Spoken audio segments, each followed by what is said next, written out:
বলতো দেখি, পতাকায় মোদের কয়টি রং আছে? শিক্ষক এসে শুধালেন হেসে দ্বিতীয় শ্রেণীর কাছে।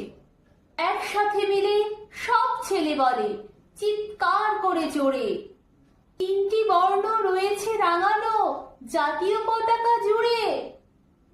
শ্রেণীর পিছনে বেঞ্চের কোণে শিশু ছিল এক বসে। পতাকার মাঝে 5 রং আছে, বলল সে মৃদু ভাষে। কথা তার শুনে বাকি শিশুগণে হেসে খায় লুটোপুটি। শিক্ষক রেগে বলেন হেঁকে, বোঝাও কি করে 5টি?